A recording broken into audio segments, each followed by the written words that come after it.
taking it back.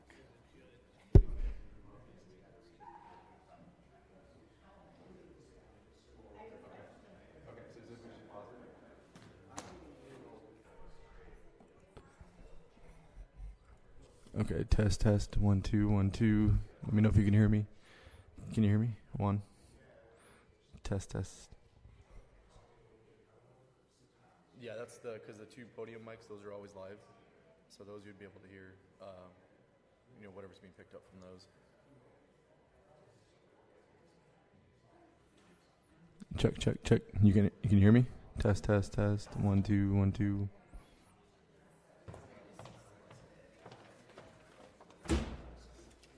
Okay.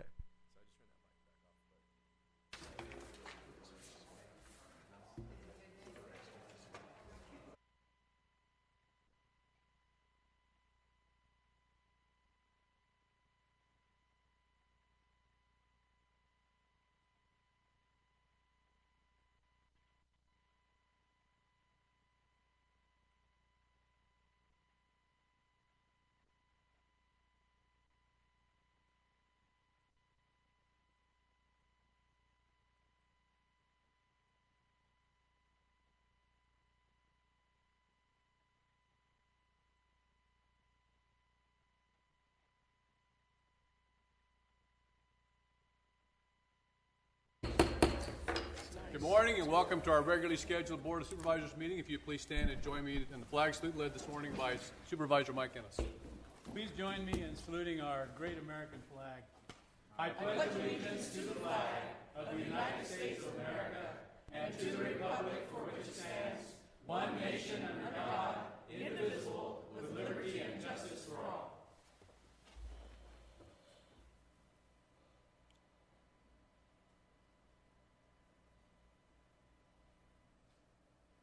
Thank you. Please be seated.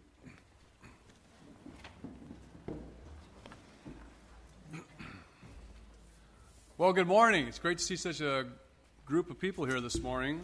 I'm going to begin my formal comments here momentarily on the state of the county for 2018, and I just want to say that it is a great privilege to be here. This will be the last time that I give this presentation, and it's kind of a nice time to be in public service, and I think hope you'll agree with me when we get through with the comments. First and foremost, the county is strong, possessing great strength in its human and physical capital, and I believe we are positioned to increase our strength if we remain true to our principles of stewardship and responsibility to the people of Tulare County. Our strength is found primarily in the men and women, the employees of Tulare County, who continually labor to improve the physical, emotional, and spiritual lives of our county residents. Whether in the fields of social services, public safety, land use, or transportation, the vision of this board and the other elected representatives is to strive for continuous improvement of services rendered to the people of Tulare County. Without adequate and resilient financial resources, the efforts of our county family to make improvements is difficult, if not impossible. The Board of Supervisors' strategic policies aim to improve our financial strength by encouraging and supporting economic development within the county and spending the taxpayers' money using conservative income estimates. Leveraging that financial strength with private, state, and federal public funding opportunities has proven fruitful. Over $1 billion of transportation projects have been delivered since the voters approved Measure R in 2006. This year we will complete the construction of the largest county construction project in over half a century with the completion of the South County Jail, a $66 million project. In 2018, we will break ground on another public safety facility in the North County, a $40 million state-funded project. The purchase of the Tulare Acres professional facility last year and the $3.5 million renovation thereafter resulted in the Sheriff's command staff in several divisions to move from the 1960 jail and the entire Fire Administration Department to move from rented facilities. Other major improvements resulted in relocation of the Human Resources Department to the old Ag Commissioner and UC Extension building and District Attorney staff to the former Tulare County Department of Education building. Similar improvements are currently being made to expand county council and relocate risk management in the former HR council complex. and to relocate the General Services Agency to the former Tulare County Department of Education building.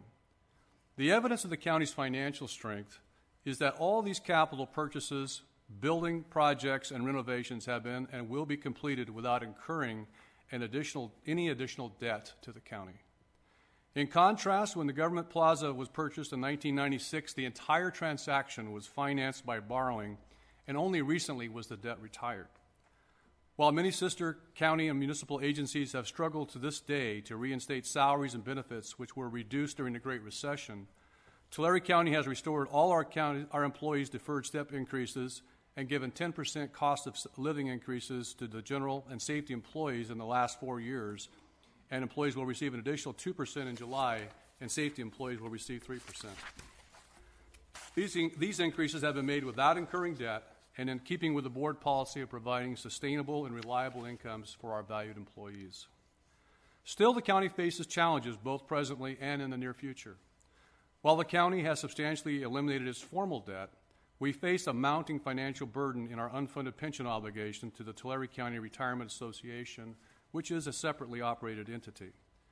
It seems counterintuitive that after an incredible bull market economy in 2017, which saw a remarkable rise in stock prices and real estate values, that our own funded ratio of assets needed to pay current and future pensions dropped from 83% to 78%. How this occurred is worth exploring. Determining the financial health of the retirement program is performed by independent actuarial analysis that looks at such factors as how long people live after retirement, future inflation assumptions, increased labor cost assumptions, and most significantly, assumptions concerning return on investments. The assets held by Tessera had an annualized return of 11.9% last year. However, the Retirement Board uses a 10-year smoothing process to avoid spikes in losses or income which occur from year to year. Last year's return is counterbalanced against the 2008 losses of the Great Recession and all the years in between. Using this formula, the retirement assets suffered a $35 million loss last year, which was added to the previously existing $238 million unfunded liability. Even more economically impactful was the decision by the Retirement Board to lower the assumed annual rate of return on assets from 7.6 to 7.25%. The lower the assumed rate of return, the larger the pot of money needed to pay future benefits. This change added an additional $82 million to the unfunded liability and resulted in the 5% reduced ratio. This might seem like some abstract math problem, except that it has real financial consequences to the county's financial health and ability to continue to pay competitive salaries to our employees and provide essential services to our residents. Tulare County is obligated to pay the ongoing cost of retirement, which is currently equally matched by employee contributions. The county is also obligated to pay down the unfunded liability and interest charges thereon at the 7.25% annual rate. This interest charge alone will cost the county $17 to $20 million in the coming year, and significant increases are projected. The Strategic Finance Ad Hoc Committee extensively reviewed the situation with the Retirement Board and its administrator, the county's investment counselor, and other experts. Within a few short months, perhaps next month, a strategic plan will be presented to the board for review and a proposed implementation to greatly assist the county in meeting its future obligations. The cornerstone of the plan is similar to refinancing a home mortgage with reduced interest rates. At current pension bond rates, the county expects to borrow money at 4 to 4.5%. Bond funds will then be applied to the county's unfunded liability, on which we currently pay 7.25%. This difference in interest rates is projected to save the county approximately $52 million over the next 19 years, matching the time frame the board is obligated to pay off its liability.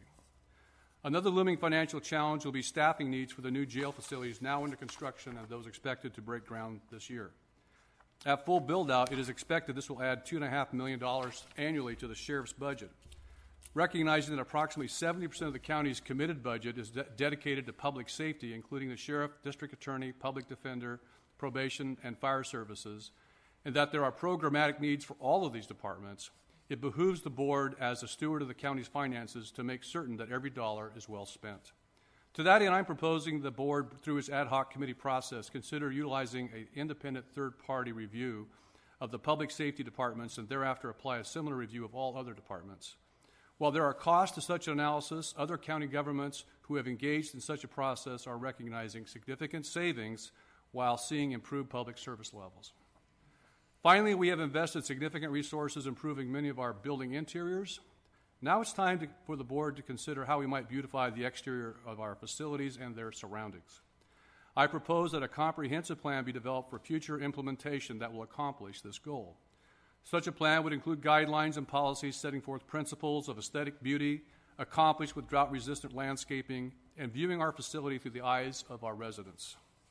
In many cases, small things like thorough cleaning, rearranging, or disposing of unneeded personal property and paint can go a long way.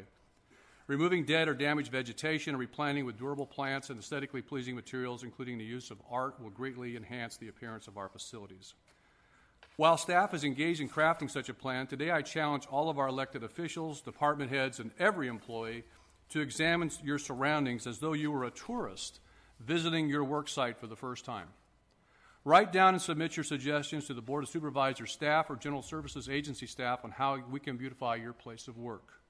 I would like to add an additional incentive that within 60 days of today's date, we select the best and most cost-effective suggestion for recognition at a public board meeting and honor the selected employee with $1,000. Tulare County is a beautiful county, and our facilities should reflect that beauty and demonstrate our commitment to be good stewards of all the public assets entrusted to us. Our county faces other challenges which require active engagement by our residents and their elected representatives. These challenges may exceed traditional county government authority, yet they are foundational to our very existence. I only mention them today despite their importance and in the interest of time. Agriculture is the foundation of our economy. Tulare County is consistently in the top 3 counties in the nation in agricultural production and value-added industries. Yet this foundational industry is under siege on many fronts. Without water, however, there is no agricultural production. As such, the county has stepped up and will continue to advocate for irrigation and potable water supplies critical to our region. Building Temperance Flat Reservoir on the San Joaquin River is critical to addressing the groundwater stabilization required by the Sustainable Groundwater Management Act passed by the state legislature in 2014. The San Joaquin Valley Infrastructure Authority, of which the county is an active participant, has submitted its application for funding for the Proposition 1 water bond. We must remain vigilant in pursuing state bond and federal funding for this project. The recently concluded drought left 29 million dead trees in our county. The vast majority of this hazard to our watersheds and mountain communities exists on federal lands, particularly Sequoia National Forest. While 2017 was a banner year for snow and rainfall in our region, nearly 5 million additional trees died from the lingering effects of the drought and the infestation of pests. The county must continue to advocate with state and federal governments to address this problem and reduce the risk of catastrophic wildfires and to move beyond a passive management system which significantly contributed to our current crisis. While the foregoing may seem overwhelming in the face of the magnitude of the challenge, I remain optimistic that ultimately we will prevail. We must, however, be vigilant and engaging in the area of policy and politics at all levels of government, local, state, and national. And we must be willing to stay the course no matter how strenuous the battle. Thank you for being here today and for all you do for Tulare County. I truly believe our county's future is bright with hope and opportunities to continue to build upon the foundations laid by those who came before us. On a personal note, this will be my last State of the County address. It has truly been a privilege and honor to engage with you all in this wonderful enterprise of making Tulare County a place I, and I trust you, are proud to call our home. Thank you.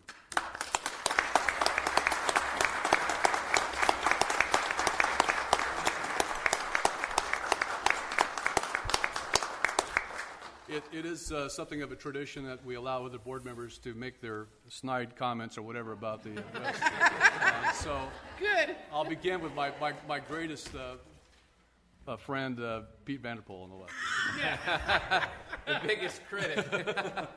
I thought that was a great State of the County, Mr. Chairman, and I look forward to working with you to implement your various visions this year. I do think that focusing on the exteriors of our buildings is a very positive approach. We've done a great job of improving the spaces for where all of our employees currently work, and that's been on the interior, like you had mentioned. And on the exterior, we have an opportunity to really portray the county and how we view ourselves and how we value the public in a very positive way. So having visually appealing buildings and landscapes, I think, is a very important thing. I also agree with the various challenges, and I think that we have done a great job as a board at being at the forefront of the water issue and really trying to address each aspect of that. And I do think that there are some different opportunities that will present themselves, and I think that we will be celebrating in June or July, hopefully, when Temperance Flat is awarded the amount that we've applied for because of all the work that's gone into it, getting it to that point. So the retirement issue will be definitely an interesting one, one that I think we can continue to have some valuable conversations about. And I think the Strategic Finance Committee has done a great job diving deep into the various issues that you've mentioned in your state of the county, and I think that I want to thank Mr. Spada for suggesting that and using that format, because it's allowed us to do that deep dive into those respective subjects. And lastly, congratulations. What a brilliant career, 20 years, and you get to conclude your career as chairman of the board and deliver your final State of the County address. And it's been a pleasure working with you for 10 years, and I look forward to what this last year for you has in store. Thank you. Thank you very much. You know, reviewing this and hearing you, all the points that you made, I don't think any of us could argue that there's not any that we don't want to work on also with you. So I look forward to that. Again, like the facilities, I'm for that. John knows. I've talked to him a few times about things out and about. So, and as far as, if I may, I want to show, we all had a copy of Chairman's, and if you'll notice, his print is just a little bit larger than our print on his. So 20 years, it's been a good 20 years, but I guess I know why you're retiring. So thank you, and I look forward to working with you in this last year, Chairman. Thank you. Now to my vice chairman, Supervisor Crocker. I'm very excited. I think that we've got a lot of work ahead of us this year, and I know you're going to lead us in a great direction. And I'm excited to support those efforts. I think these are some great goals to look forward to in 2018. And I ask that staff, work with us. I mean, that's what we're here for. We're here to work with everyone. And I didn't see one person nod off, so congratulations. Mike? Yeah, Steve, it's been great working with you for 11 years, and it'll be 12, but the last two standing up here, we got a whole bunch of new colleagues, but I'll tell you, I think this board is on the same page. We're very conservative. We understand to run this county and try to run it like a business. So, great roadmap. I like what you've said. I know we have a lot of tasks ahead of us. That's what makes this job so interesting, is the fact that we do have a lot of tasks ahead of us. But I think you're the man to lead us this year, and look forward to having your leadership, and Kyler being the vice chair to gain experience. So he will be the chairman next year. So, and with that printing on there, I can relate to that. Mine was bigger than that. Last time I gave my state of it looked like a thick speech, but when you looked at what was on there, it wasn't a whole lot. I was turning a lot of pages. But anyway, great speech, Steve, and looking forward to working with you this year, and my fellow colleagues, and Mr. Spada, and County Council, and all of our other elected officials and department heads and employees, and what make this county run. Thank you. Mr. Spada, if you want to say anything, I have very much appreciation for Michael and his vision about, especially on economic development within our county, which is sort of taking the reins, and instead of just sort of relying upon what falls from the sky from an economic standpoint, looking at ways of actually sort of taking control of our own finances, and I'm really appreciative of that effort. If I may, very briefly, first let me congratulate you on an excellent speech, as well as what appears to be the completion of a 20-year career as an elected member of the Board of Supervisors. Let me say that it is truly a pleasure and a privilege to be in this position to serve this board, as well as the departments and the public of Tulare County. I can say For me, this is a 41-year career in both the public and private sector. And I have been able to serve throughout California, Northern California, Southern California, the Central Valley, and beyond question, this is the best elected body that I have ever had the opportunity and privilege to serve. You are proactive. You are studious and diligent with regard to protecting the public purse in service of the public. And each day when I come to work, I feel very proud to be able to work for you as well as for the departments and others in Tulare County. And all I can do is wish you continued success and all the best. Thanks, Mike. And finding that $1,000, we got to pay that employee. That's important. All right. The bottom line is I'm here for the money. Are we included in that? Hey, and Chucklin, you can't submit a suggestion to try and get that $1,000 either. County supervisor exempted. Yeah, that's right. I'll donate it. So at this time, we will take up our board of supervisors matters. Pete, we start with you. All right. A few things I wanted to go over today. The retirement board will be meeting tomorrow morning at 8:30. The Tulare Redevelopment Oversight Board will be meeting this week on Wednesday at 5:30 in the evening at the Tulare City Hall. Project Homeless Connect in Tulare will be taking place at the Tulare Baptist Church on North Cherry in the city of Tulare. That event starts at 8 o'clock on Thursday morning and I believe runs through 1 or 2 in the afternoon. That's a great event, and I appreciate all the partners that come together to offer resources and opportunities for the homeless population in and around the Tulare area. So I look forward to being a part of that. TCAG has their local motion awards this week honoring various projects and personnel throughout the county and in some cases throughout the state. I know last year one of the award winners was from Caltrans. Those are always great projects to be celebrated, and we appreciate all of the various agencies within our county for the great work they do to improve transportation and infrastructure in the county. And then lastly, the Tulare Chamber Awards will be taking place this Friday at 6 o'clock at the Heritage Complex. I want to congratulate the Man and Woman of the Year and then also the Large and Small Businesses of the Year. Really appreciate the impact that they've had on the city of Tulare and the surrounding area. And that's all I've got, Mr. Chairman. Ms. Shuckman. Yes, last week we had our homeless task force, and we had a very interesting presentation via telephone from some folks in Long Beach who have had some excellent results with a lot of different programs that they do there in Long Beach. So that was nice for our task force to hear, and we're moving ahead. With that, also this Thursday will be the Project Homeless Connect here in Visalia, and a lot of great resources. Folks can come in, get identification cards, haircuts, just a lot of good resources for our homeless population. Our Parks Committee met last week also, a very good meeting at the Moonies Grove Ag Museum, and there are a lot of great events coming up at Moonies Grove over the next couple of months. We have a couple of marathons, a Civil War reenactment. The pond is continuing to be stocked with rainbow trout, and there's also going to be a couple of fun runs. Why they call them fun runs, I don't know.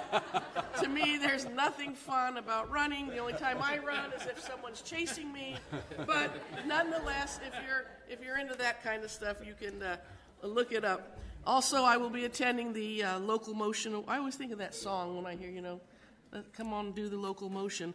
And then this Friday, actually starting Thursday, the State Parks Commission will be in Tulare County. They will be doing a tour of Allensworth State Park in your district, Pete. And on Friday, they will be having a commission meeting, and I plan on attending and just welcoming them to Tulare County and thanking them for all that they do. So that's about it. Very good. Supervisor Crocker.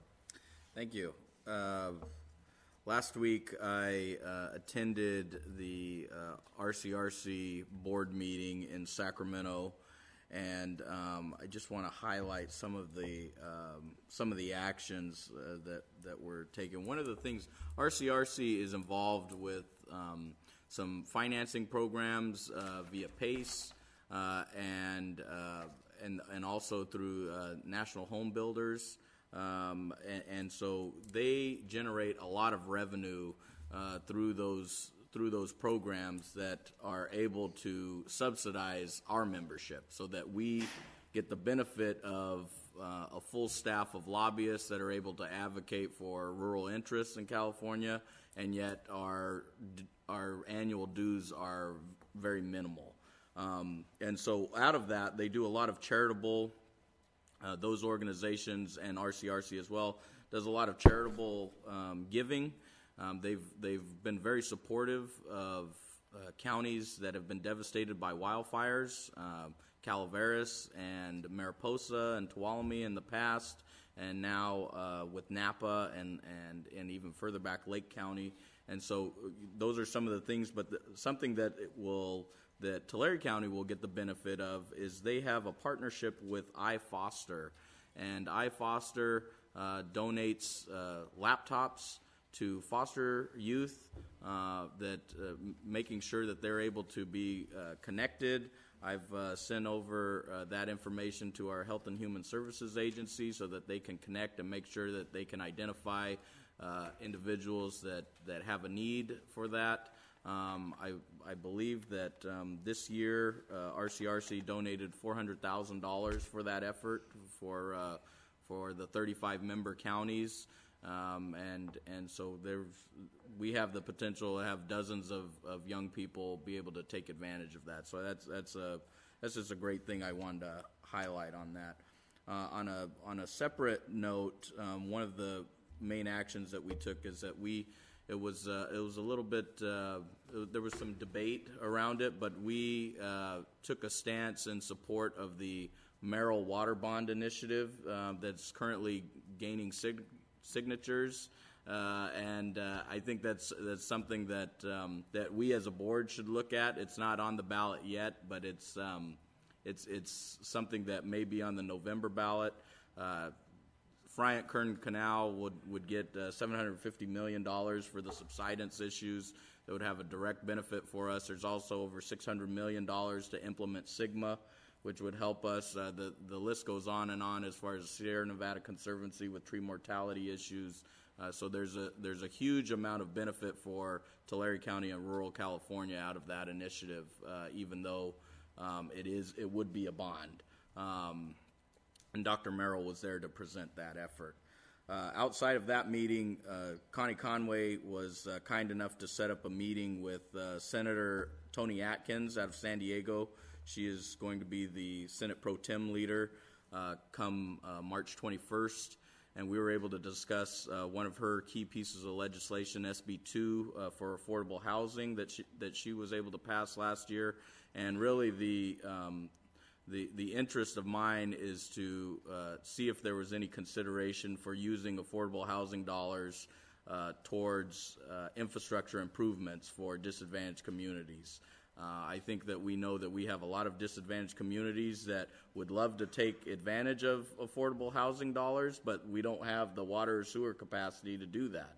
And if we were able to utilize those dollars for infrastructure improvements, I think that we could take a tremendous amount of advantage. She was very open to that. She's willing to do some type of cleanup legislation, so we're going to further investigate that route because I think we could have a great advantage for our communities with that. Just to highlight a few other events that we have. The Farmersville Boys and Girls Club is having a meeting this afternoon. They are their CDBG funds are going to expire at the end of this year, so they're getting ready to kick off a big campaign effort to maintain their status. There's a Yosemite Sequoia RC&D meeting Thursday morning in Clovis, and Saturday the California State Ag Ambassadors Conference. I've been asked to speak at Cal Poly for a few sessions to young people looking to get into agriculture and local government, as well as the Lindsay Chamber has their annual dinner. Very good. Busy. Thank you. Prentice. Chairman, yes. I had an opportunity a few days ago to go out and tour the new South County Jail. Darren Johns, who's one of the superintendents out there, is always very accommodating. And let me tell you something. do the crime, you're going to do the time. Let me tell you, it's no country club atmosphere inside there. Just all cement. Everywhere you look, it's cement. Solid doors. The rooms are just two little bunks with a little area underneath for them to stow away their shaving equipment and stuff. Everything is bolted to the floor. They've got a desk and a stool bolted to the floor. Same way with the toilet. So let me tell you, this is quite a facility. 525 beds, and hopefully going to open up sometime mid-late summer. But what a facility! What a fine deal to have, and be able to get it paid for in the South County so that we can support the Justice Center. Transportation costs alone are going to be immense if we didn't have this facility over there. So looking forward to seeing that opening, looking forward to the ribbon cutting on that this summer. But what a neat facility, and I'll continue to go out there and get updates. I know I took some pictures and stuff and sent them over to Hopper and PK at K-Tip so they could stay up on what's going on. They always like to be on what's going on. So great facility, and looking forward to its opening, like I say. Tomorrow, Supervisor Crocker and I think Chairman Wordley are going down to the Slav Hall, which is on County Line Road, but Slav Hall is on the right side of County Line Road. It's in Tulare County. So, but being able to see and meet with all the farmers and ranchers and stuff that go to that, and to be able to network with them is always a fun deal. I'll also be attending the Locomotion Awards. I am the chairman of TCAG this year, so that's going to be a great event, and see what was awarded the top road projects throughout the county, and looking forward to that. And once again, I'd like to thank all the elected officials and the department heads and employees. And thank you for your efforts in making this place a better place for all of us to live. Thank you. All right, Mike, stop it. Get me going here. That's why we got tissues. Just a couple of things. I was at an executive board meeting and a special board meeting of CSAC on last week. One of the big news items was that our executive director, Matt Cate, who's been the executive director for the last 5-6 years, is resigning to go into private business, lobbying business, I believe. And Matt's done a wonderful job of turning that organization around financially and effectively in our lobbying efforts at the state capitol. And we really have developed a very good relationship with the governor's office and with our different elected officials. So he will be missed. The big topic was SB1, the transportation dollars, and there was a lot of lively discussion amongst the board members because we all recognize how important these dollars are to our transportation systems. I mean, they're critical and they're very substantial. At the same time, substantial improvements come at substantial cost, and so with the cost for the public in terms of fueling their vehicles and paying these increased costs for car registration and so forth is significant. And so we sort of bantered about the idea that while we certainly support the dollars for transportation, we certainly understand the public's impact on the public. And my own personal pet peeve is that if every dollar that I was paying for registration and fuel was being used for pavement, I'd be a lot more comfortable with it. The fact of the matter is typical in state government, they siphon off money for a lot of other different purposes, and a big chunk of it goes for transit. And, I just feel like the people who are paying the freight, the people who are putting fuel in their cars, should get the money returned to them and not be siphoned off for other purposes. But that's not the real world we live in, unfortunately, and so the vote was all but unanimous. I think only Orange County voted in opposition, and it was really, the vote was, do we oppose the efforts to repeal SB1 as opposed to not repeal it? So that was what the vote was, but it was a very, very interesting meeting. The last thing I'll just mention is that this Friday night, looks like this is the Friday night for Chamber of Commerce banquet, I was having theirs. I want to say congratulations to the various recipients of the award winners for that. Now we move on. To item 3 has been pulled off calendar, And we move on to public comments. Anybody wishing to address the board on matters that are within our jurisdiction but not on today's agenda are invited to come forward and give us their public comments. Does anybody wish to address the board this morning? Morning, Britt. Good morning, Mr. Chairman, members of the board, Mr. CAO, and County Council. Jason Britt, HUC Director. I'm joined with John Hess for General Services Agency. Yes. I never like to stand next to John. Schwarzenegger. Yes, I I'm know. sorry, that just Yes. flashed in my mind. It's okay. Been a Danny fan. We want to just provide you, unfortunately, we weren't able to provide you with an update beforehand because of the holidays and some of the dark days, but we did want to provide you a quick update about the status of our Visalia Wellness Center out on Lovers Lane. So on December 12th at 6 o'clock, we had our final outreach meeting, and we had a couple of people show up and provide comments, and so that went very well, and we were also able to talk to them about our successes for the last 6 months at the Porterville Wellness Center and offer time and tours for them to go and see how that center is running. And so with that, I'll turn it over to John to give you a construction timeline so he can handle that. So regarding the construction, the main comment we had at the outreach meeting was the request to include a perimeter fence. So the architect is doing that presently, should be done in the next 2 weeks, which puts us on track by the end of February to be back to the board for going out to bid. The fence will be an additive alternate, so that'll help us decide going forward.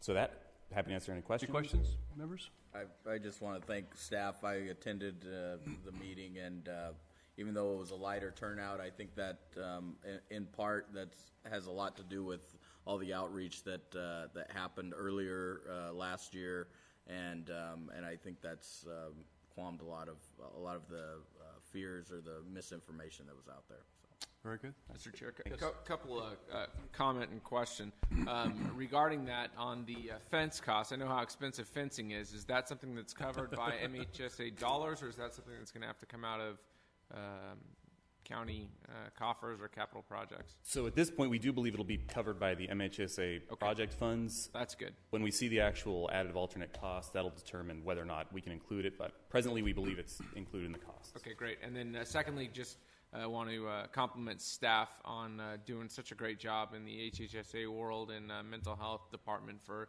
the outreach that was done. I don't know if anybody remembers, but I sure do. That December meeting in 2016, I believe it was, that we had lines up and down both sides of the chambers here wanting to complain about it and talk about what a bad project it was and how we were going to destroy a neighborhood. And for this outreach session, which I know was very well publicized, to only have 2 people show up, I think says a lot about what has been done to accommodate and to really make sure that we are good neighbors. And I think that goes along with what the chairman was even saying today, improving interior workspaces, improving the exteriors. We're not trying to be anything difficult for anybody, and we want to be a good neighbor, and we want to be something that residents in Tulare County are proud to be a part of. So, Well, I'd just like to say on the Porterville Wellness Center was accepted with open arms and is a true asset to that community, and they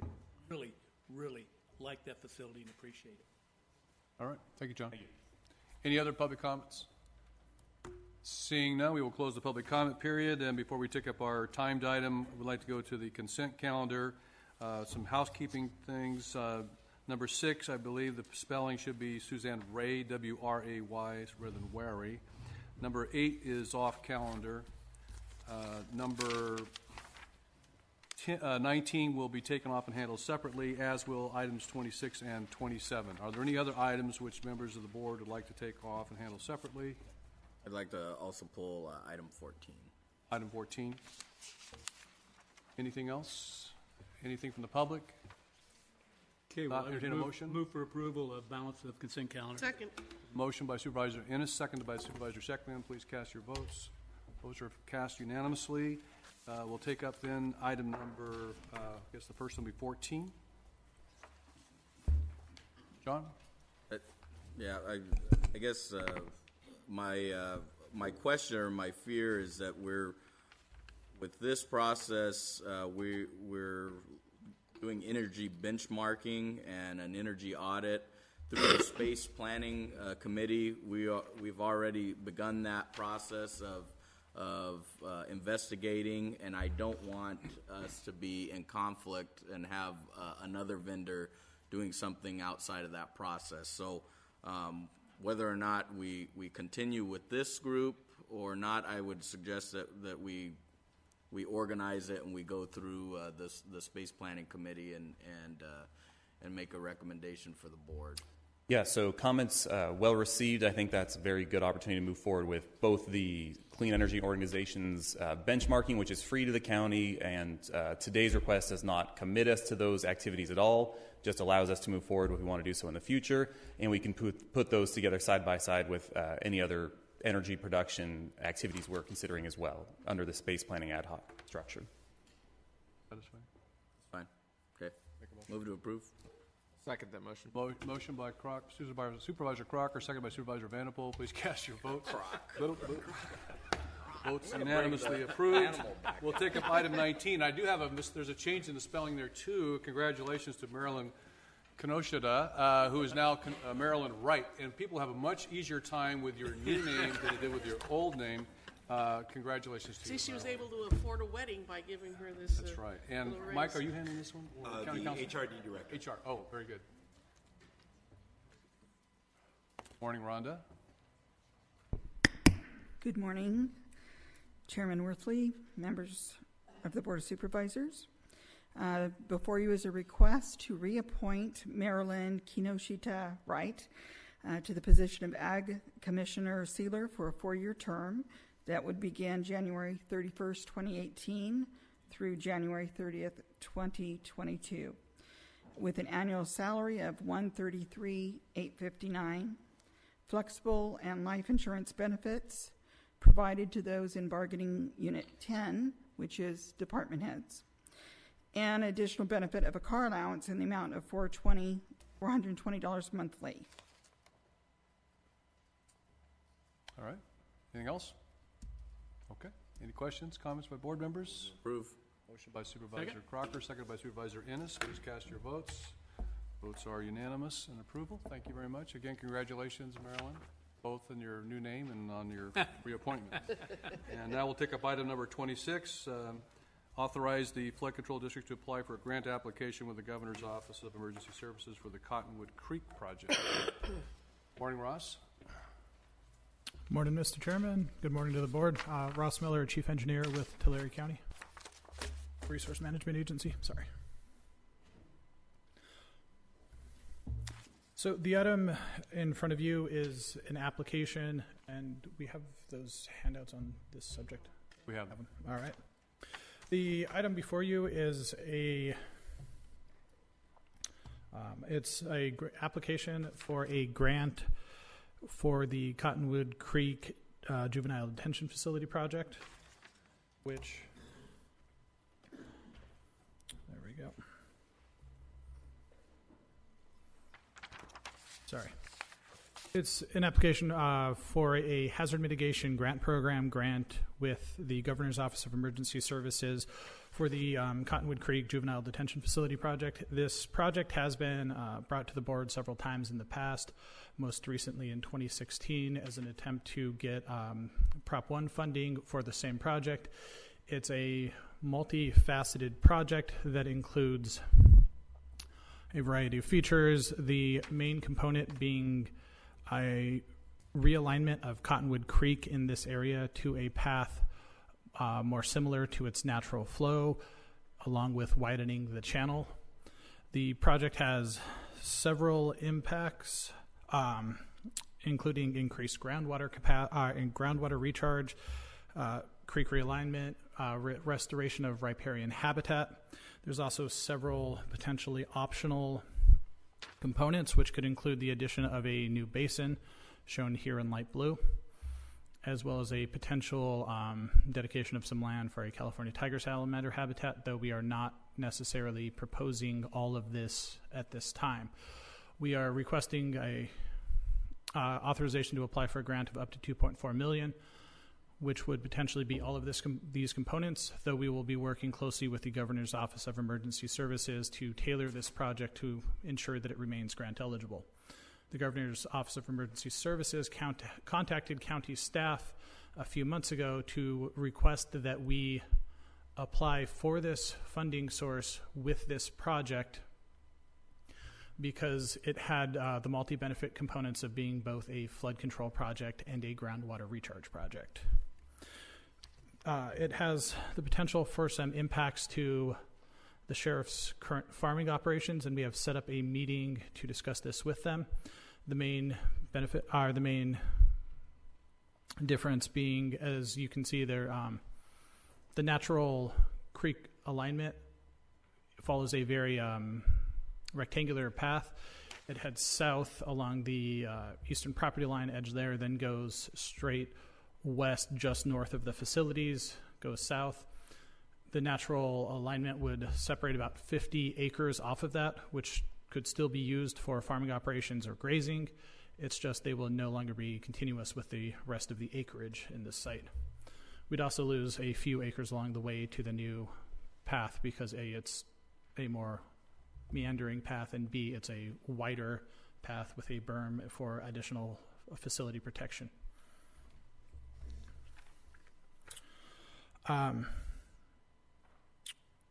The application is potentially due February 1st. We, again, are working closely with the Governor's Office of Emergency Services, and before a grant agreement can be issued, the county's multi-jurisdictional hazard mitigation plan must be approved. We've been working with HHSA on this issue. They have submitted it to the state for approval prior to submitting it to FEMA. The state got back to them with some comments last week. They have been preparing the response as well as seeking clarification. We and they are both confident that this will get approved by April 1st, as would we be required to enter into this grant agreement. So here we are asking the board to authorize us to apply for this grant and authorize as the signatory on this grant and paperwork the Resource Management Agency Director. Thank you, Ross. Are there any questions? I have a question, Mr. Chair.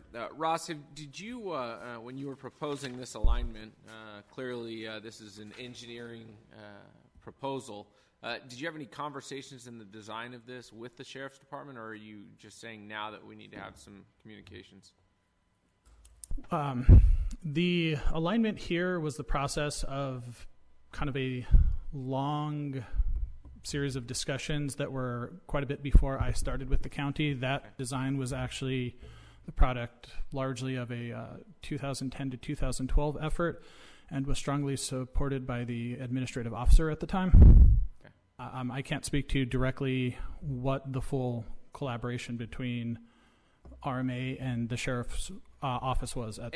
And I'm fully supportive of this project. I just want to make sure, because I know this is in the interest of protecting our juvenile detention facility, but when we have the opportunity to involve our own local stakeholders before moving forward, we need to make sure we do that. And I know that that's not something that you were directly responsible for as it goes back to 2010, 2012, but just for a note in the future, and let's make sure we communicate between our various departments that are going to be impacted, regardless of what department this specific or a specific project originates in. So absolutely, and we have a meeting scheduled with them on this subject. And if I might just add, as the long-term person that was here when we were talking about this initially before you came along, Russ, this is not a project that we're creating this water, this new. No, this is the historic route of the creek. So we're not. It's not like we arbitrarily said, well, let's make the creek look like this. We have photographs that we're able to see even today where the original creek bed was, which was actually instrumental in seeking this funding that we could prove that, and that's one of the justifications for it. So, and by the way, the sheriff, much of this property that the sheriff now farms is dry farmed now. That will continue, and I'm certain we can probably work with the acreage that is irrigated to provide irrigation mechanisms for that as well. So I think this can be fully mitigated in terms of the impact to the sheriff's operations, but it also provides an offset of many benefits. And on the flood control part of it, as I said, we have areas where we farm now that are routinely flooded because of the inappropriate alignment. 90-degree turns is not exactly conducive to flowing water. And so frequently then we hit those corners, and that's where it floods, and it floods into our irrigated croplands and into our croplands. So there will be some benefits to the farming operation as well that are provided by this project. Anything else? Anybody else have questions? Well, I get my question, and you kind of alluded to it a little bit. Is that I know in the packet it discussed that there may be options that are removed from the overall project or a previous project that was submitted. So would those be the future basins potentially, and the tiger salamander habitat? Yes, those are the potential options to be removed. The grant requirement has a very involved calculation that must be done involving a benefit cost ratio and an analysis therefore, and it is incredibly strict and has various components that, depending on how it impacts that, will depend on whether or not we are able to keep them into the final project. Thank you. I think the Undersheriff has something he wanted to say. Or Sheriff has something he wanted to say. Excuse me. Morning, Sheriff. Mr. Chairman, members of the board, I just wanted to comment on a couple concerns that you have that I think could be easily addressed. I sat in on the meeting with Supervisor Ashita as well as Mr. Spada with the very concerns that you have in regards to the land for the Sheriff's Department. We save a lot of money in our growing efforts. We have been reached out to confirm a lot of what we're needing. There's a portion of land that'll benefit us that was agreed upon back with Mr. Ashita at the time, a 40-acre parcel of land that'll offset any issues that we face with the Sheriff's Office. Thank you. Appreciate that. Any other comments or questions? Entertain a motion. Move for approval. Motion by Supervisor Ennis, seconded by Supervisor Shuckman. Please cast your votes. Votes are unanimously in favor. And that will take us to item number 27, which is the introduction and waiving of the first reading of amendments to the Ordinance Code of Tulare County pertaining to Section 7-101-1320 regarding minimum lot size, setback, testing requirements for on-site wastewater treatment systems. Good morning, Mr. Washam. Good morning. The mouse is not working. Just give it some cheese.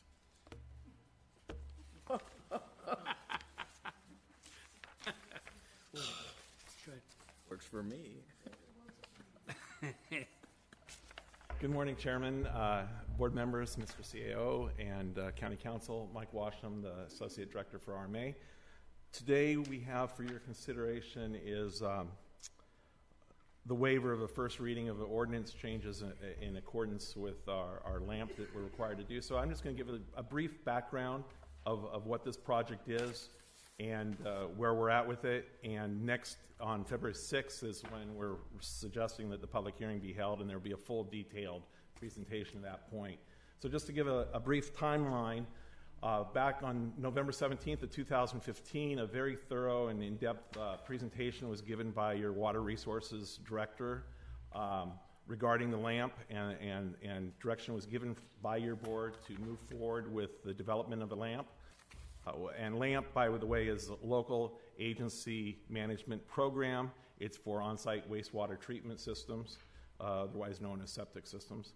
About a year later, came back to the board and gave another presentation, had a draft LAMP put together, and your board gave direction to submit to the Regional Water Board for their approval.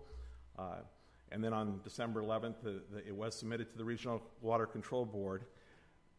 Subsequent to that, there was some challenges with getting it approved at the state level. There was a lot of back and forth, I believe, and then we have a hard deadline, which I'll mention, looming. And so late last summer, HHSA, Environmental Health, and your Water Resources Director, as well as the RMA, got together and we strategized a path to make sure that we meet the deadline that the state has.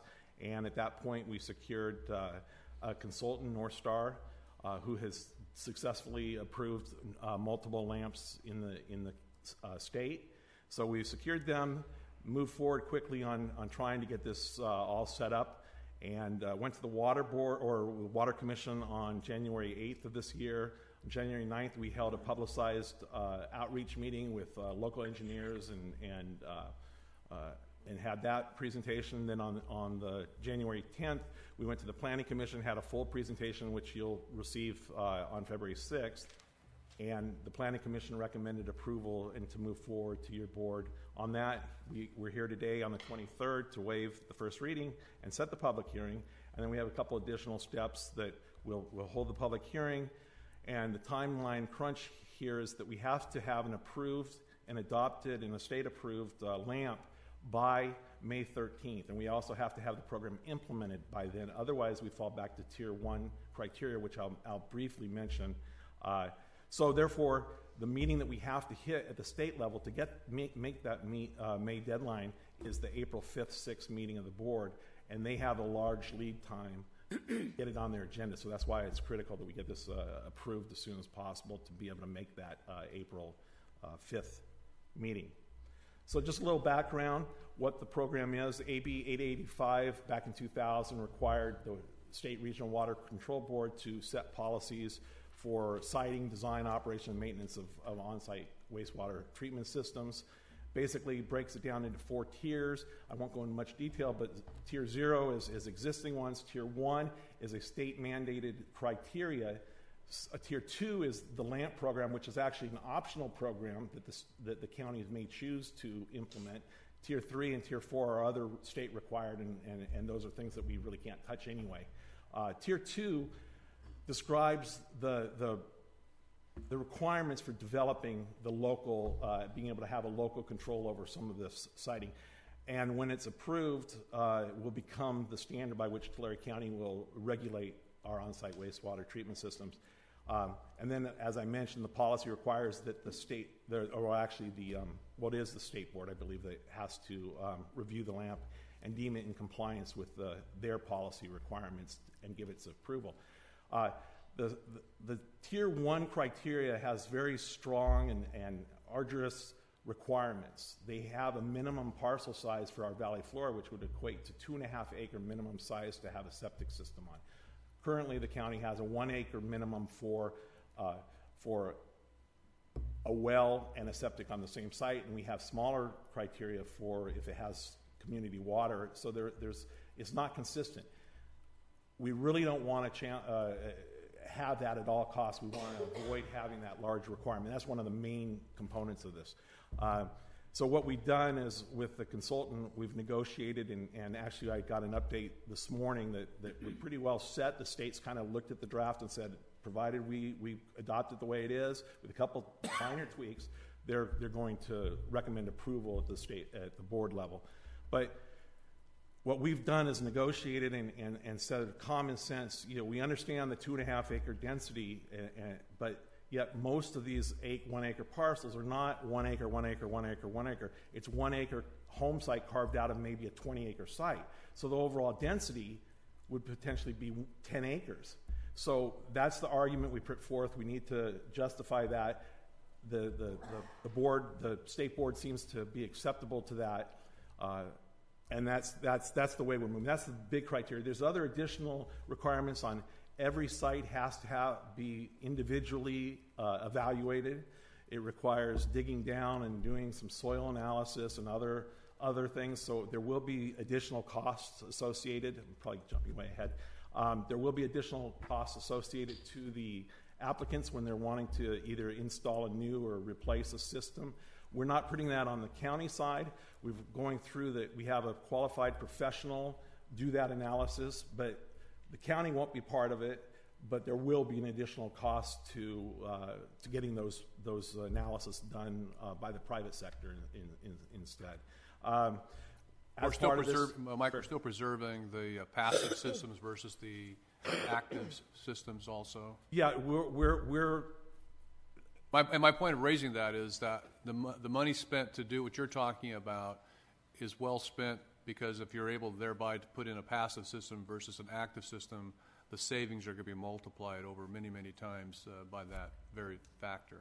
Right, and these are passive systems. There's a few. We're not going to regulate on the county level supplemental systems. We're going to. There are some alternative systems, mounting and some others, which I'm not real technical savvy on that, but I know there's some options. But we're not going to do that where we have to have monitoring and ongoing with that as far as the individual tanks go. But as part of this, we're also creating a guidance manual that will that will drive what the requirements are, the processes, and all of that. And again, there's requirements that we have to meet the Tier 1 on some things anyway. And those require that our ordinance code is consistent with the state policy. Therefore, we have to make some minor changes to our ordinance code regarding minimum lot size. There is some changes, but we still have that 1 acre minimum there as far as that goes. And setbacks and some testing requirements, soil testing requirements, and also the location of the pollution systems as it relates to public water systems. There's some distance setbacks. So those have to be changed irregardless. So that, like I said, there will be some additional costs to the applicants when they're doing that. As that guidance policy goes forward, there might be some additional requirements when we're doing, say, parcel maps that maybe they're not putting it on right at that time, building a septic system, but maybe we'll have the analysis done, and then on the map, that will already be done, so that won't have to be done in the future, and that should be good going forward. There's also going to be additional reporting requirements from the county. We have to do annual reports, how many permits we've issued, those types of things. And then there's a 5-year look back. And that's going to be a critical report, because when we're making these arguments that, yeah, these 1 acre parcels are sufficient, well, we're going to have to prove up in 5 years to say, yeah, we were right on that analysis. So we have to keep good record keeping and monitoring of the program going forward. Very good. So that's really concludes staff report. That's just the recommendation in your packet. Thank you for that update, and it was very informative. Any questions, comments, Supervisor Crocker?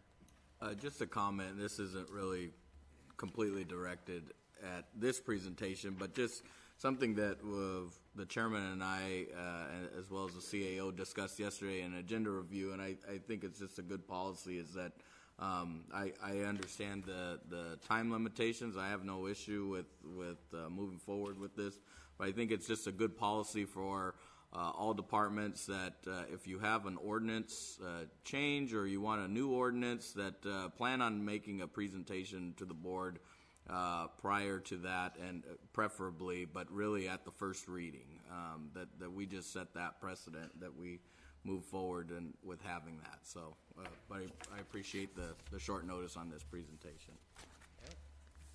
Motion? I'm just excited that presentation wasn't as thorough as the lamp presentation we received at the Water Commission.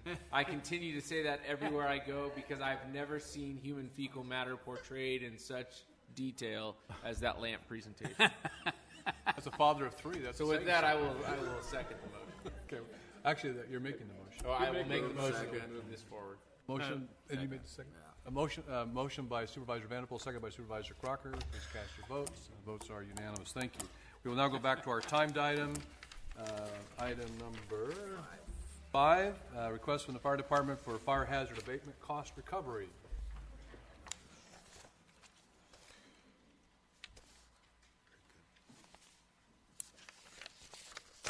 Bye, folks. Thanks for coming. $1,000. Don't forget. You'll be appearing here every week through the rest of the year. Good morning. Morning.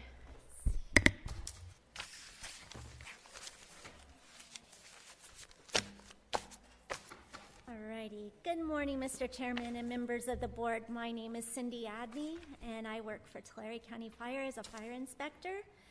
TCFD is requesting the board to order the costs associated with the abatement of fire hazards to be recorded in the office of the county recorder as a lien. The contractor's cost plus administrative fees came to the total of $23,413.37 for the cleanup of 9 parcels throughout Tulare County. We request that the county auditor place such cost on the county tax roll as a special assessments. Last, we request the board to adopt the attached resolution with Exhibit A, the parcel analysis, and Exhibit B, the proposed nuisance abatement lien. Contractor's cost, $20,281.31.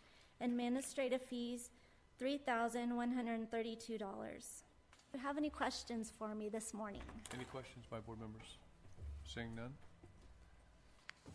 This is a public hearing, so at this time we will open the public hearing. Anyone wishing to address the board on this matter at this time is welcome to come forward at this time.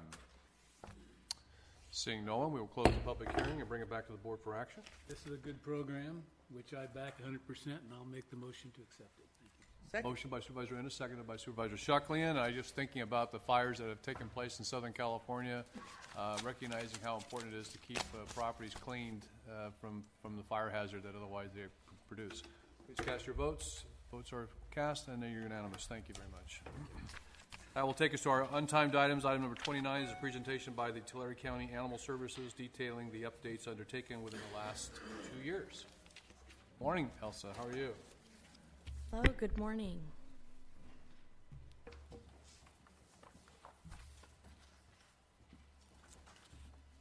Oh, it's not working.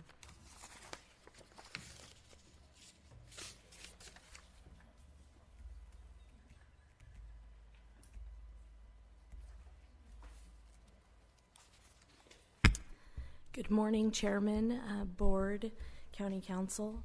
My name is Nelsa Gonzalez. I'm with Tulare County Health and Human Services Agency, and this is Patrick Hamlin, and we're here to talk to you today about the Animal Services Division.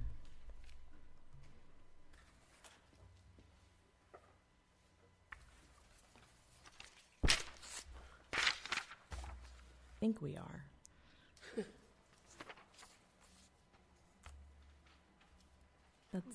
That's what I'm pressing. It's just not progressing.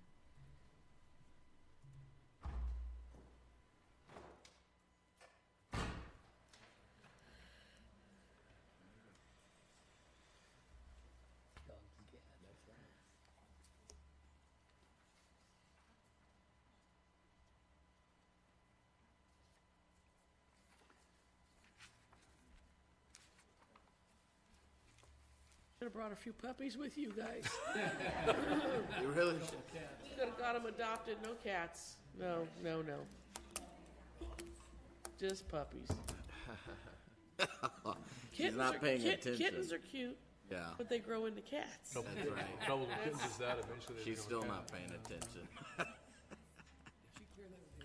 That's right. Did you clear that with the HR director? Okay.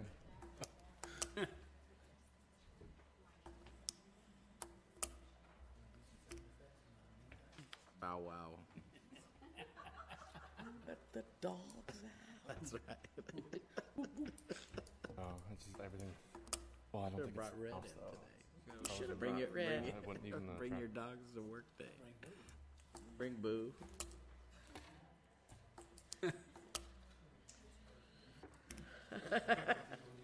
That's right. Have her vote. Careful not to leave your marijuana cream out and about for your dog. Do a PSA for that.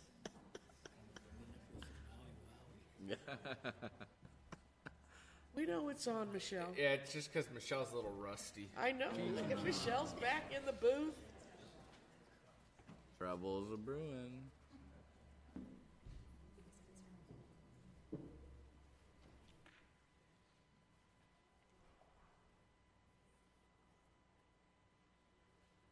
He lost. Did you see that?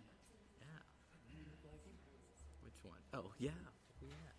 That's right, yeah. That's like a chew toy. All right, for I think we're underway here. minors. Yeah. Back on track. You could get cats over across the street as victim services. All right, we're good to go. All right. Thank you.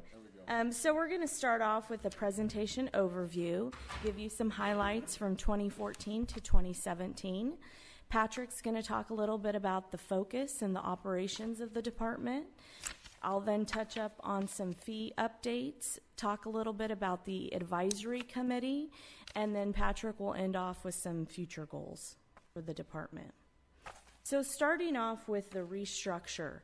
So this began in 2014 when the department decided to redesign animal control into animal services. In 2015, your board approved a comprehensive update of the county's animal ordinances. that focused on transparency to the public, gave some flexibility to the department, was customer service driven, and addressed chronic concerns or gaps in regulations within Tulare County that needed to become more aligned with state regulations. At that time, they also looked at employee retention. So in 2015, some career paths were created. We expanded the Animal Control Officer series. We also created a Supervisor Animal Control Officer position. The kennel worker was reclassified into the Animal Care Specialist. At that time, we also created the Animal Services Coordinator, which was created to emphasize and focus on animal placement and community outreach. So in 2015, we started remodeling. And there are some pictures here. That top left one is of the kennels. I'm sure some of you have been out there. They look beautiful, so much better now. And they also implemented this color coding system. So what you see here are blue kennels, and those are for the animals that are available for foster or adopt. They also have green kennels that are animals that are currently under assessment. And then they have some red kennels that are towards the end there that are for animals that are sick or aggressive. To the right, we have a photo here of our quarantine expansion room. It actually serves as a dual purpose. We're able to isolate puppies or cats in that room, but it's also considered a procedure room. So when we actually have our registered vet tech come on board, they'll be able to work in that procedure room along with our contracted veterinarian so that we could start doing some things in-house. The bottom two photos are just some of our commercial equipment that we were able to buy to support the shelter operations. And so you see the commercial grade 3 compartment sink, which is for wash, rinsing, and sanitizing of equipment like food bowls, and then of course the commercial grade washer and dryer. Ilsa? Yes. For the procedure room and with the vet tech and whatnot, what type of procedure? We like wound care, things like that? Yeah. Do you want to go into a little bit of the different types of procedures? It'll primarily be for wound care of animals being brought into the shelter, also changing of bandages, some minor stitching. The room's currently not set up to do anything further than that. Okay. Hope in the future to secure funds to expand what we are able to do on site. Yeah. So in 2016, we started the rebranding initiative. We wanted to demonstrate a new face to the community. We wanted to signal this new focus and, of course, enhance our web presence through our current website. So as you could see, there's a photo there of our truck and trailer with the new logo, and that logo was created by HHSA staff in 2016. And it's awesome. I know, it's really nice, it. right? Yeah, it's really I liked good. it too. And so Patrick's going to go through and go over focus and operations of the department. Good morning. I would like to first start by thanking the board, county administration, county council, and HHSA's administration for your support over the past 4 years. I would also like to acknowledge and thank Animal Services staff for their hard work, dedication, support through all these changes, and we would not have been able to achieve these milestones or the rebranding of the department without their support. Looking at our operations, we first started taking a look at the dispatching of our calls. We used our software management system to collect data, and that's when we started discovering response times on these calls, especially at the priority 1 level, which is the highest priority. In 2015, the average response time was 43 hours. So we implemented a call priority policy, which sets very specific guidelines on response times, which is driven by initial contact with the reporting party and providing an ETA. In 2016, we decreased it down to 1 hour, which was the standard that we put into place, and by the end of 2017, our average response time was 15 minutes to these priority 1 calls. The other areas that we have focused on is our live release rate, which includes rescues adoptions, those animals returned to owners and transferred to other organizations. From 2013 to 2016, we were able to increase those placements from 1,437 to 3,611.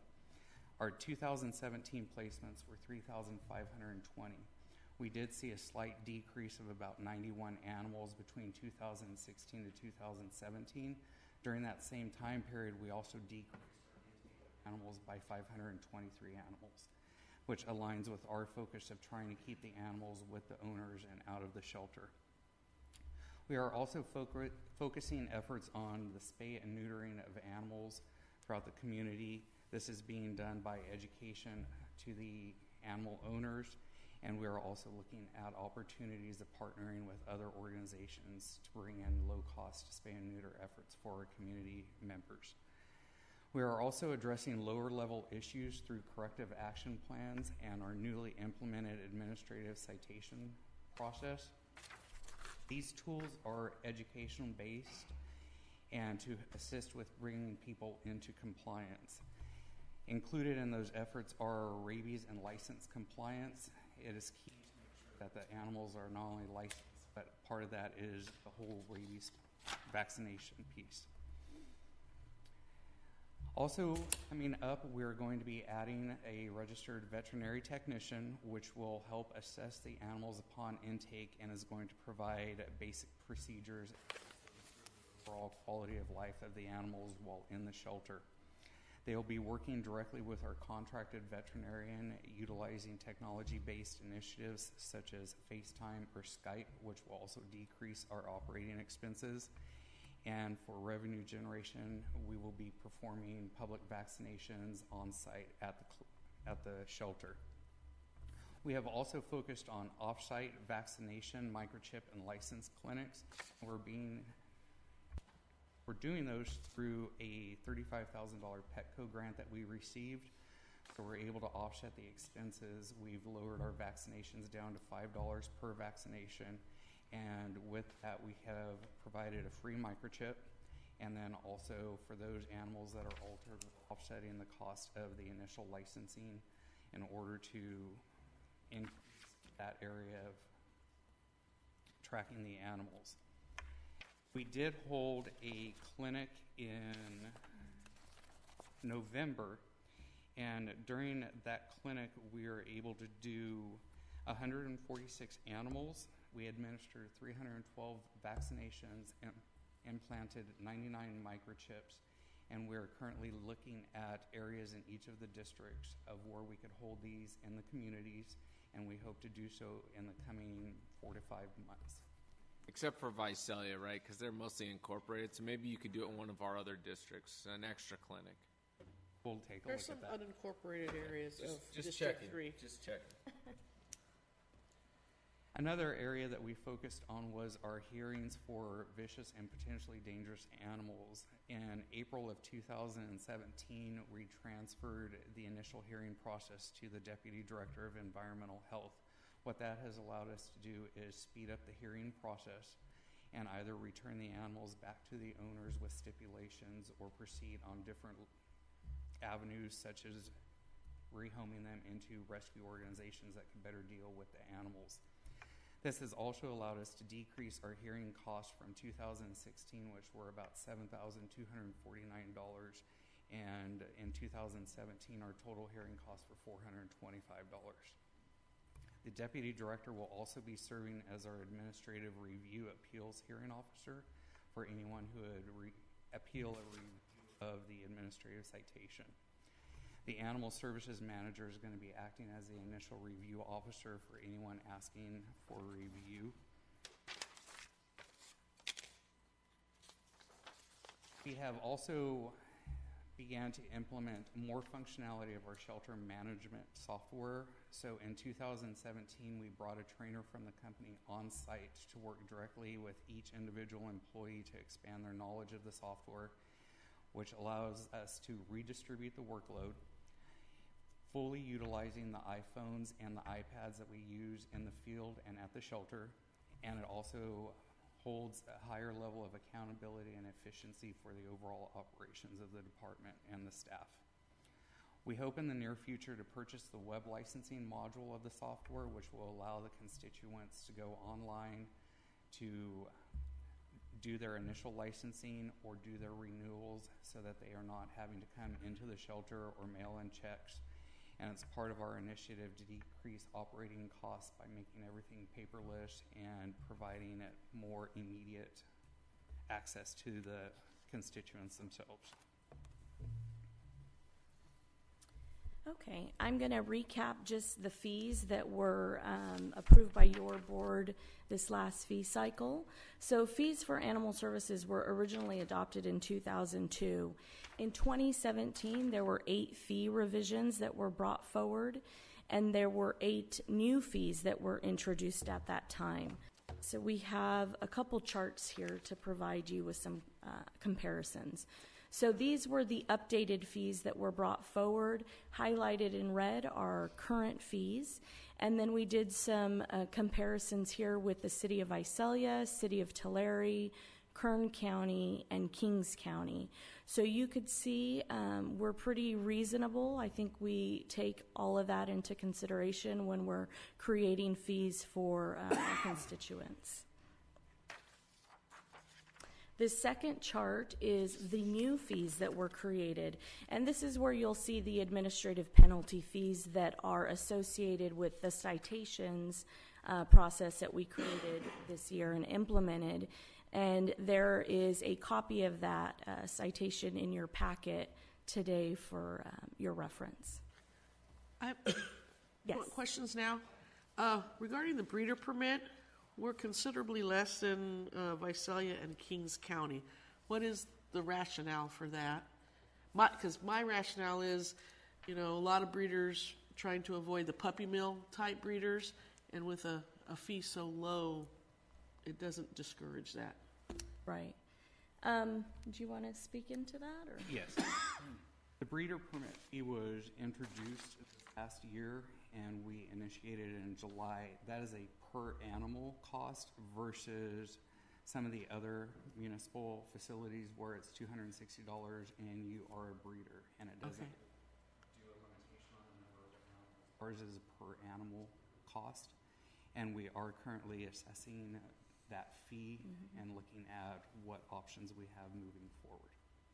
And also, how do we track that? I mean, do you look in the newspaper and see like people who are selling animals and that type of thing, or is it on a code enforcement, a complaint basis?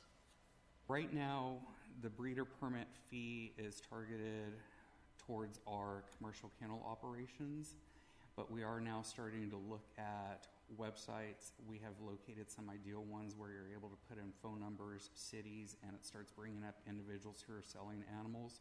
And part of our administrative citation is we are able to go out and cite the people for failure to have a breeder permit, because in order to advertise the sale of an animal, you have to have a permit number associated with it, and it has to be published in your ad.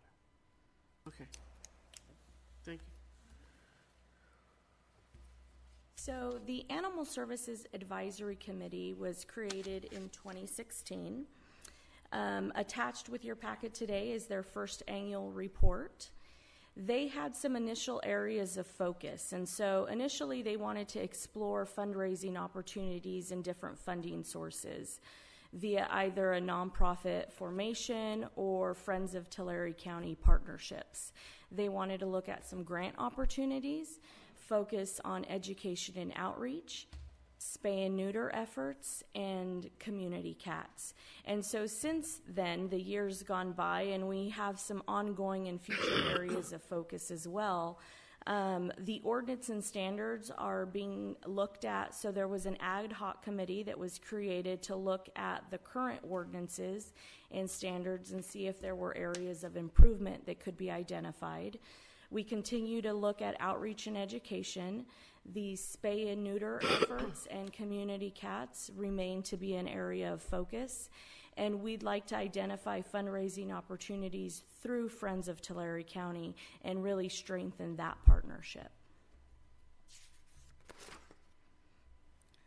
Looking to the future, we continue to look at identifying revenue-generating activities, including grants for spaying and neutering, vaccination clinics, and also general funding grants that will allow us to add additional services and make additional improvements to the facility, such as purchasing equipment to expand on what procedures we're able to perform on site, which will be a cost savings.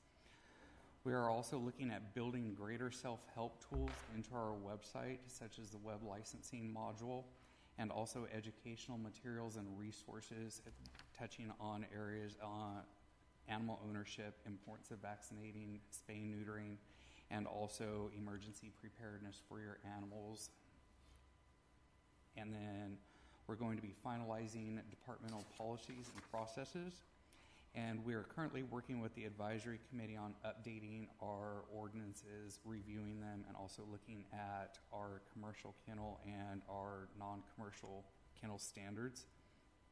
And then we hope to finish some shelter upgrades, such as adding some new exterior weather curtains, and then completing the installation of new flooring in the office areas. Thank you for allowing us to come before you, and are there any questions? A tremendous presentation, and what a great success story in terms of adoptions and so forth. I mean, it's just a wonderful kind of a good news story. I'm glad you brought it to us. We need to publicize it even more, because the more we can do that, the more adoptions we can have. And I have an adopting agency at my house. Dogs get dropped off all the time. When your numbers went down, I think I know where they went. But you know, dogs are just, and I mean, I'm not a cat person, but I realize people like cats too. But they are wonderful companions for so many people, especially people who are elderly. Obviously, children love puppies and dogs, and single parents and single people. I mean, it's just they're wonderful, wonderful companions. And so whatever we can do to help and assist in that regard, I much appreciated. Comments, Pete? I just want to thank you guys for bringing this presentation, and I really want to thank all of the members of the department. This isn't just a rebranding that occurs at HHSA and is forced down. Everybody's a part of it. I see your animal control officers, animal services officers out there, and they live this every day, and you can just tell that their whole attitude has changed about the job they're doing. You know, it used to be we would always talk about gang activity, suppression and intervention, and it's kind of, you know, beating them with the bat or leading them with the carrot, and that's kind of animal control. You look at animal control, what it was prior to your takeover, Patrick. It was animal control. You know, beat it down and, you know, get these animals, trap them, and our euthanizing rate was through the roof. And today, you're looking at ways to educate people. You're looking at ways to drive costs down and make owning an animal safer for everyone in the county. And you can see it. I can see the positive image that's portrayed, and you're, you know, improving the department with technology. You can go online and check out the animals that are available for adoption. And I really think that it's just a very comprehensive process, and you are to be commended, because your passion is truly channeled through that department, and you can see it every day. And just touring the facility, what a difference. I mean, you walk through it, and it doesn't smell like worse than a dairy farm. I mean, the old shelter smelled worse than a dairy, which I was born and raised on and very familiar with. It smells very clean, and it's totally different. And I know the Animal Services Advisory Committee, very passionate animal lovers, even more passionate than our HR director. But they are very, very thrilled with what is going on in Tulare County, and wish that we could do more, I'm sure. But what has been done has been outstanding. So great job. We appreciate everything you do, and as always, anything that we as a board can do to support you, please let us know. I echo all of those positive comments very much. So, Patrick, can you mention about the low-cost spay-neuter van that's parked on the property? Is that happening now? We're currently working through all of the details. Okay. and we're looking at entering into an agreement with the organization so that we could possibly take the van out into the communities. That's what our number one goal is, to actually set up shop at various locations. There's some hesitancy from the organization to be moving it because of the equipment on board, running the risk of damaging it, but we should be able to get there hopefully in the next. But are they there now stationary?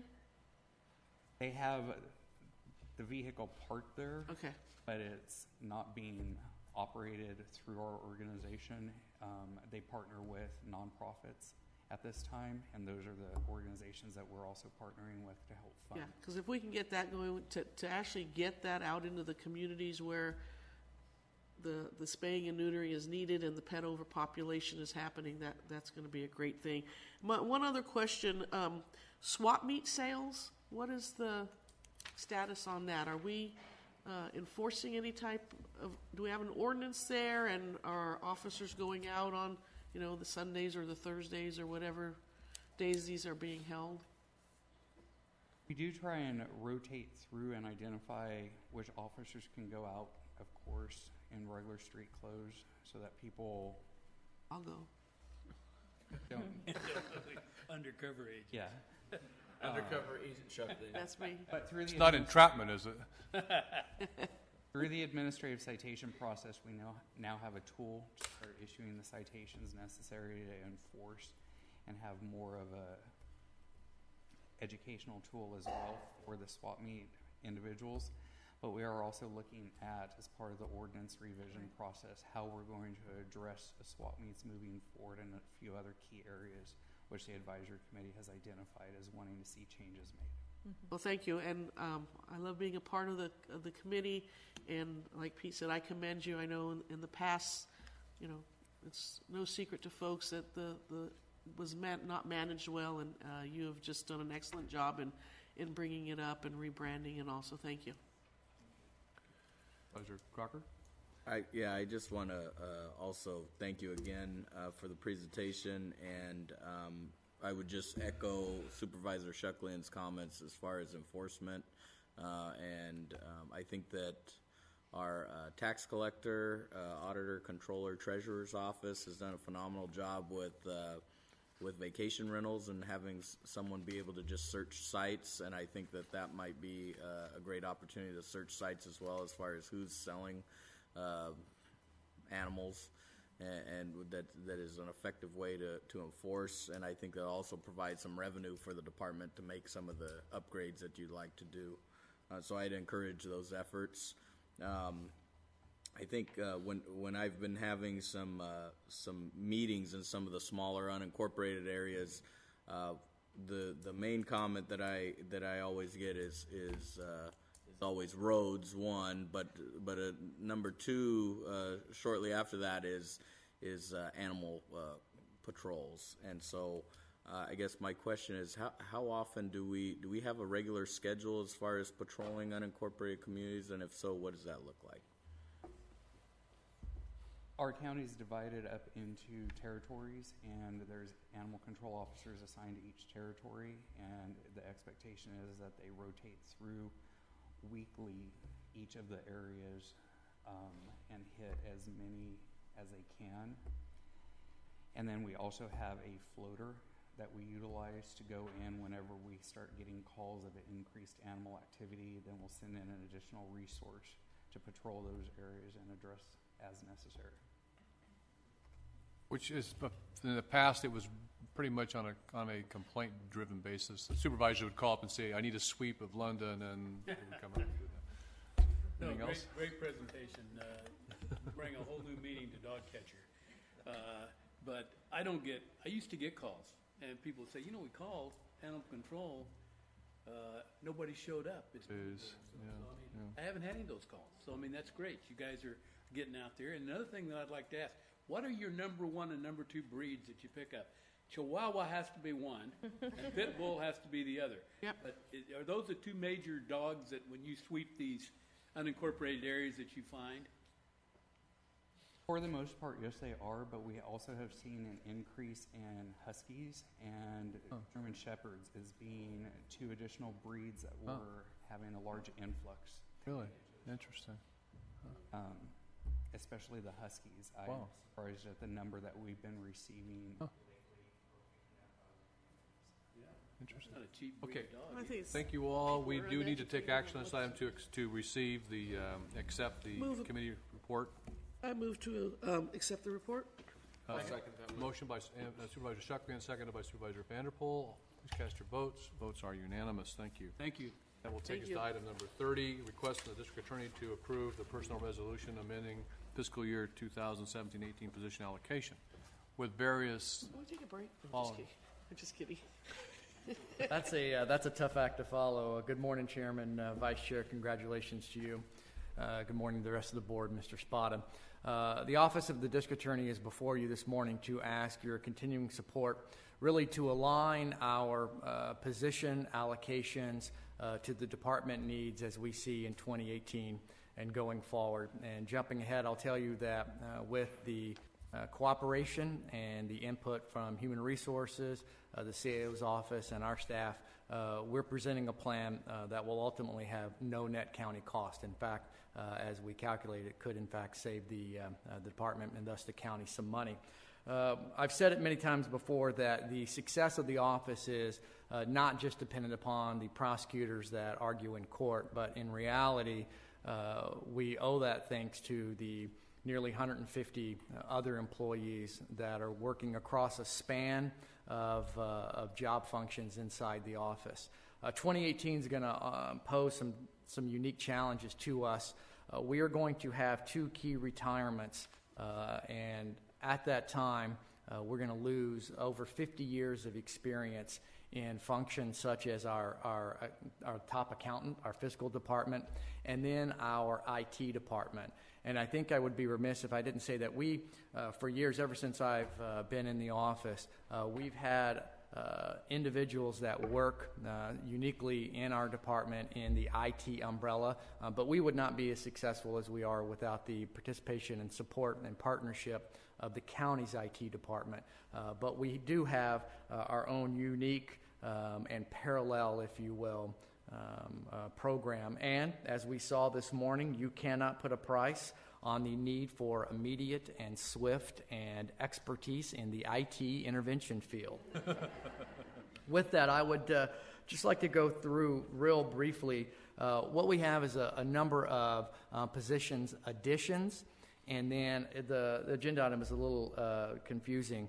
Attached to almost every one of those will be a position deletion once the transition occurs. So first, a systems procedure analyst. She's been with us for since 1977.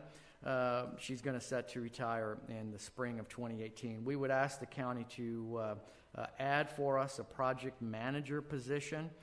And then once the retirement occurs, obviously the old position will be deleted. And that will be consistent with the majority of these positions. We have a unique operating system, one that is on its last legs. And as you know, hopefully 2018 will be the year that we migrate to a new records management system. With the technology advancing in the law enforcement field, there's certainly a need for that. We do have continuing workflow integration issues with discovery of police reports as the agencies in our city and our county, thank you, Sheriff Boudreau, become more paperless and more digital. That is creating the impact on us. What we're asking to do is create a position that will allow not only a greater promotional opportunity, but at the appropriate time, gather an applicant pool that more closely reflects the actual duties of the position as it is today. Likewise, similar in our fiscal manager, we are losing our top accountant. She's been with the department for a number of years. Through these 2 plans, the board will allow us a comfortable period of transition so that we'll have no loss of efficiency, and those are 2 areas that we can't afford to make any mistakes in, quite frankly. Our accounting department, if you will, has grown from being 2 to now 4, and we think the need is there. Again, it's going to be a recruitment for a position on paper that is more aligned with actually what the job duties and responsibilities are. The graphic specialist, oftentimes we'll talk about that as being an IT position because we have that inside our IT world, but the reality is that's a courtroom support and evidentiary support position. He's been with us for 16 years, and you can imagine the change in technology from 16 years ago to what it is today. We've gone from Elmos and drawing on white paper in courtrooms, phasing out of even PowerPoint presentations to 3D model mapping, thanks once again to our sheriff. And we also have the addition of body cameras. So imagine the immediate need for implementing body camera footage into court proceedings. We have to have someone on staff to do that, and we do. But once again, we're looking at aligning that position today in 2018 and going forward to what it really and truly reflects with the technology changes versus a position that's been on our books for 15 years or so. A couple of position moves that are pretty basic, legal secretary to administrative secretary, and then a reclassification, account clerk to a payroll clerk. Again, those are based upon, as we see what the positions are doing today, they don't necessarily align with what the job specs on paper are, and each of those have a very, very negligent effect on the budgetary aspect. The final position is a victim witness supervisor, and I say that for last because in reality that's the only standalone position that we're asking the board to provide to us in our allocation. Where we're at is our victim advocate function in our office has grown from, I believe when I started we had 4. Now we have approximately 15 paid victim advocates, not including our intern staff. The majority of those are all grant-funded positions, but what it's caused and created for us is a management issue. Currently we have one victim advocate director, and she has one supervisor working underneath her, and combined they've gone from supervising 4 or 6 to needing to supervise 15.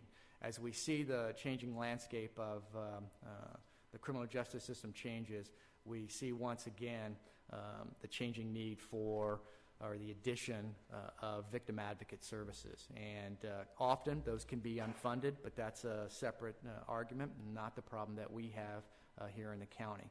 To pay for all this, and in mind of the county's fiscal responsibility, we are proposing to delete and eliminate an unfilled deputy district attorney position.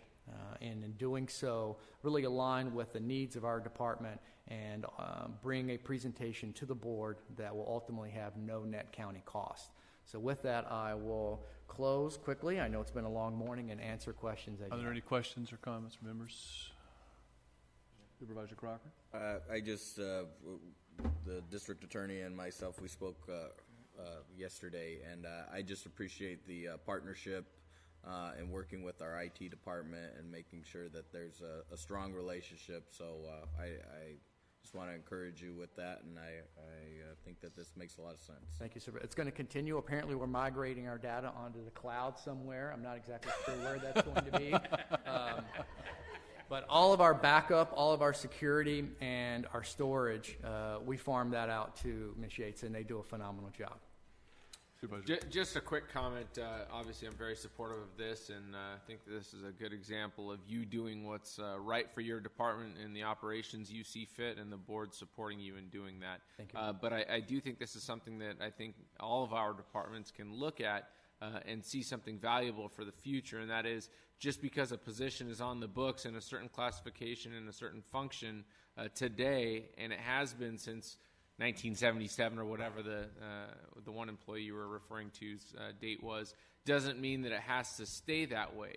Your departments can evolve, functions can evolve, technologies can evolve, and you may find yourself creating new positions that eliminate others or consolidating positions into one function. So I think that's great that you're doing that, and encourage other departments to do the same. Thank you. Public comments? If not, entertain a motion. Move to approve. Motion by Supervisor Second. Crocker, second by Supervisor Ennis. Please cast your votes. Votes are unanimous. Congratulations, Mr. Thank you. District Attorney. Thank you for being here today. Item number 31 is a request from the Sheriff's Department to introduce and waive the first reading of an ordinance amending Article 5 of Chapter 1 of Part 5 of the Ordinance Code. Mr. Sigley. Good morning. Captain, I should say, I suppose. Oh, that's right. I'm sorry. It's that meteoric rise so rapidly. You can go ahead and do the motions. The sheriff is nervous back there. I haven't even given my presentation yet. Good morning, Mr. Chairman, fellow board members, Mr. Spada, council. We're here on my name's Tom Sigley, Assistant Sheriff, Tulare County, on behalf of Sheriff Boudreaux and the Sheriff's Office. Come before you today and present to you a social host ordinance. It's not a new concept. It's kind of been on our radar for a couple of years. And as you're aware, with my new position, it's oversight. So when this came forward to me in November, I started pushing it forward with council. And as you're aware, the sheriff's commitment to keeping our community safer, and in that includes the children of Tulare County. And I think we've proven that with the aggressive investigations last year with human trafficking, online predators, and so forth. We've recently collaborated with the Department of Alcohol, Beverage Control, Education, and Teen Alcohol Enforcement Program, which was a grant. And I'm sure you've read in the news that we've cited several establishments for selling alcohol to underage minors. So the social host ordinance is just another tool to put in our toolbox to hold people accountable for underage drinking. The social host ordinance holds hosts responsible for underage alcohol beverage, and where we added into it that some of the other communities haven't is the recreational use of marijuana, because that's now a new issue. The city of Visalia, the city of Tulare have had this in place for a couple of years now. Kern County, Fresno County have had it. So what this ordinance does is basically it's unlawful for any person to permit, allow, host, or continue to permit, allow, or host a party or on private property under his or her control if underage persons are drinking or smoking marijuana. And reasonable steps, you might ask, is monitoring, controlling access to the alcohol beverages or marijuana at the party, verifying the age of those present at the party, and requiring guests to leave if they are underage. So that's what we present to you today, and I'll entertain any questions you might have. Thank you, Tom. One of the questions I had was, in reading the write-up on the summary, there's a statement that says the ordinance is designed to confront and mitigate prevalent problems of underage illegal drinking and so forth, whether or not the adults are present. And as I was going through the ordinance itself, the magic words there are permit, allow, that sort of thing. And then if a person is present, if an adult is present, the owner of the property is present, there's a presumption that they are responsible. Of course, what immediately came to mind was that sometimes these parties happen when parents are not present. Correct. They don't permit it. They don't know what's happening. They're over at the coast or something, and unbeknownst to them, something's going on, which they find out after the fact.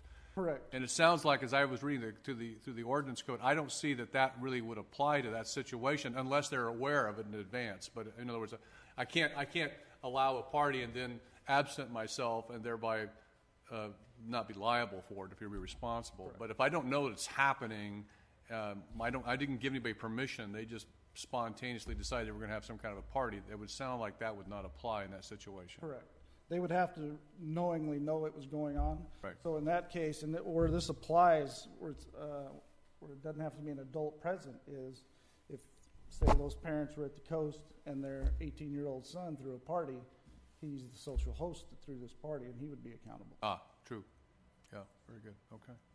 Any other questions or comments? Just a comment that I would make. I know that this is something that was brought to my attention several years ago by a constituent that I have that's a member of a national coalition who had brought forward several examples of various social host ordinances that exist right in our county that you mentioned, and also in neighboring jurisdictions. So really glad that you were able to finally bring this forward. It's taken a little bit to get it here, and going between the Sheriff's Department and County Council can take a bit of time sometimes, and making sure that we have all I's dotted and T's crossed. But glad that we're here. I think this will serve to improve public safety in the county and give you that tool that you need in your toolbox. So very appreciative.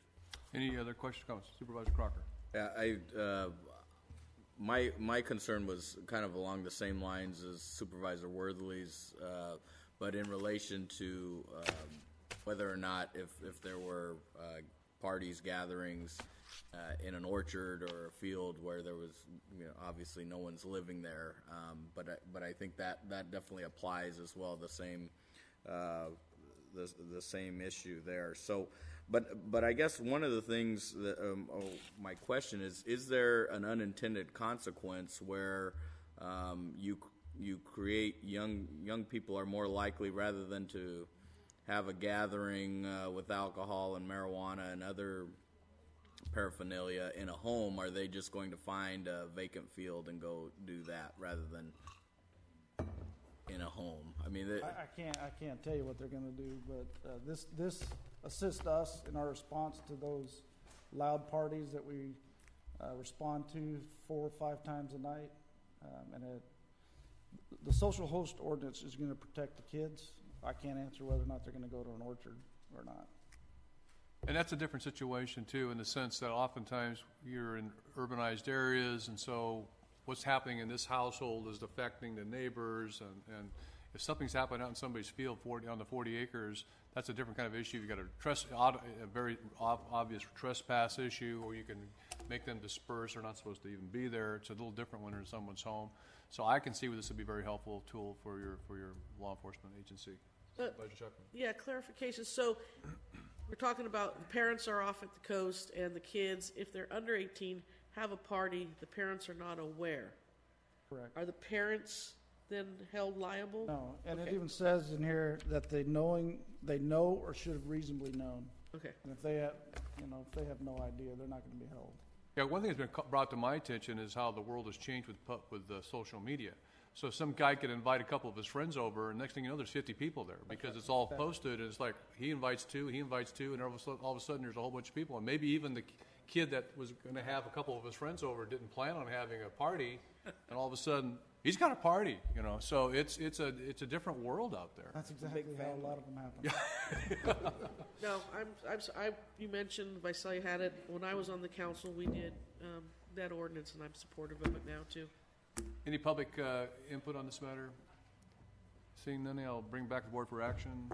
I think it's a very good ordinance, and glad you're putting the marijuana issue in there too. So I'll move for approval. Second. Motion by Supervisor Ennis, seconded by Supervisor Shuckman. Please cast your votes, and the votes are unanimous. Thank you, Under Sheriff Sigmund. Got it. First he promoted him. You see, the sheriff keeps adding all these positions. I just can't keep up with all that. Thank you guys for being here. Appreciate it.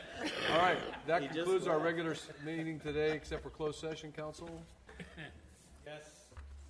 We have session for today. Items A and B are off calendar. Item J, the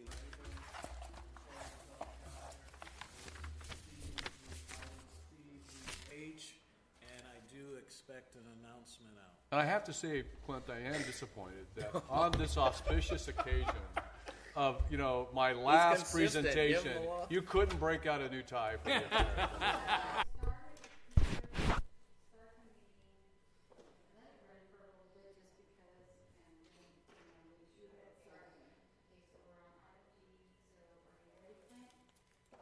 Yeah. This is Clint Sims, County Counsel's Office.